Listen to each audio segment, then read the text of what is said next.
বাড়ন্ত বয়সী বাচ্চাদের জন্য যে কত ধরনের পুষ্টিকর খাবার বানাতে হয় সেটা শুধু একমাত্র মাই জানে। নমস্কার বন্ধুরা, বাচ্চাদের খাবার রেসিপির আরও একটি নতুন পর্বে সবাইকে স্বাগতম জানিয়ে আজ নিয়ে চলে এসেছি বাচ্চাদের ওজন বৃদ্ধিকারী, মেধা বৃদ্ধিকারী ও পুষ্টি সমৃদ্ধ দুটো রেসিপি, যা আপনার বাচ্চার পুষ্টিও যোগাবে, ব্রেনের গঠনও ঠিক রাখবে, আবার কিন্তু ওজনও বৃদ্ধি পাবে। তাহলে বেশি কথা না বলে চলে যাই মূল রেসিপিতে। শুরুতে আমি প্রথম রেসিপিটি দেখাচ্ছি। এখানে আমি এই রেসিপির জন্য কয়েকটা আলু সেদ্ধ করে এভাবে ম্যাশ করে নিয়েছি। আর এই আলুর ভিতরে আমি 4 চা চামচের মতো ময়দা দিয়ে দিলাম। আপনারা চাইলে এখানে আটাও দিতে পারেন, আবার চাইলে কর্নফ্লাওয়ারও ব্যবহার করতে পারেন। আপনাদের খুশি মতো যে কোনো একটা উপকরণ দিয়ে এটা মাখাতে পারেন। এবার আমি এর ভিতরে স্বাদ অনুযায়ী লবণ দিয়ে দিলাম। এই লবণ দিয়ে এই সবগুলোকে আমি ভালো করে মাখিয়ে একটা ডো তৈরি করে নেব। ঠিক এভাবে এই ডো থেকে আমি ছোট ছোট লেচি কেটে এভাবে গোল করে রেখে দেব, একটু চ্যাপ্টা করে।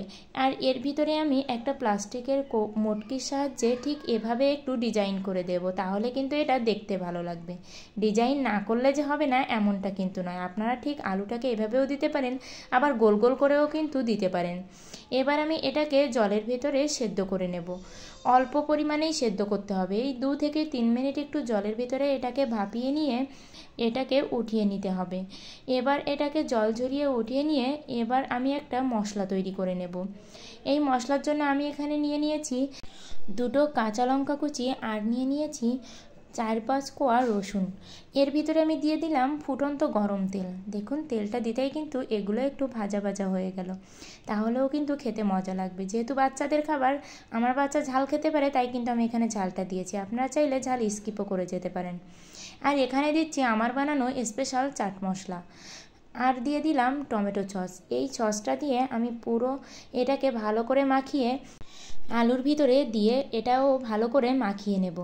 আর এটা খেতে যে এত মজা, আপনার বাচ্চা যখন খেতে চাইবে না তখন কিন্তু এমন স্বাদের একটা খাবার দিতেই পারেন।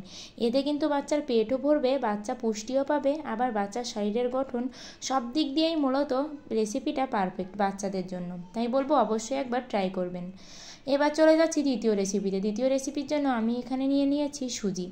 এই সুজির ভিতরে দিয়ে দেব আমি স্বাদ অনুযায়ী লবণ, আর দিয়ে দেব 4 চামচের মতো চিনি দিয়ে সবগুলো উপকরণ ভালো করে মাখিয়ে নেব। আর এখানে আমার প্রিয় বন্ধুদের বলতে চাই, আমার ভিডিওগুলো ভালো লাগলে অবশ্যই লাইক করে কমেন্টে আপনাদের ব্যক্তিগত মতামত জানাবেন। আর আমার চ্যানেলটি সাবস্ক্রাইব করে পাশের ঘন্টাটি বাজিয়ে অল অপশানে সেট দিয়ে রাখবেন। তাহলে আমি বাচ্চাদের জন্য যখনই এরকম নতুন নতুন খাবারের আইটেম আপলোড করব তখনই আপনাদের কাছে আগেই নোটিফিকেশান চলে যাবে। এবার এই লবণ আর চিনি দেওয়ার পরে সুজিটাকে ভালো করে নেড়ে চেড়ে এর ভিতর দিয়ে দিলাম একটা ডিম। আর ডিমটা দিয়ে ভালো করে এটাকে চটকে মাখিয়ে নেব। আর ডিম দেওয়াতেই, ডিমের নাড়াতেই কিন্তু এটা বেশ ভালোভাবেই মাখানো হয়ে যাবে, তাই এর ভিতরে এক্সট্রা কোনো জল দেওয়ার প্রয়োজন নেই। এবার এরকম ডো তৈরি করে আমি বিস্কুটের মতো শেপ দিয়ে এগুলোকে ভেজে নেব। আর এটাও খেতে যে এতটা মজার, মানে এমন একটা আইটেম, দেখুন এই দুটো খাবারই কিন্তু স্ন্যাক্স আইটেমের ভিতর, অথচ দেখবেন এই দুটো খাবারই কিন্তু বাচ্চাকে পুষ্টিও দেবে, আবার বাচ্চা খেতেও চাইবে। এবার এগুলোকে নেড়ে চেড়ে এপাশ ওপাশ ভাজি করে নেব। আর এটা না, সুজির ইয়েটা খেতে এতটা মজা হয় যে ভাঙলেই না মনে হবে ভিতরে বিস্কুটের গুঁড়া যেরকম ঠিক সেরকম। তাই বাচ্চাকে আপনি বিস্কুট বলেও কিন্তু এটা খাওয়াতে পারবেন। তাই বলবো দেরি না করে অবশ্যই বাচ্চাদের জন্য এই দুটি রেসিপি বাড়িতে বানিয়ে খাওয়াবেন। আজকের ভিডিওটা এ পর্যন্তই। প্লিজ সবাই বন্ধু হয়ে পাশে থাকবেন, ভালোবাসা দিবেন।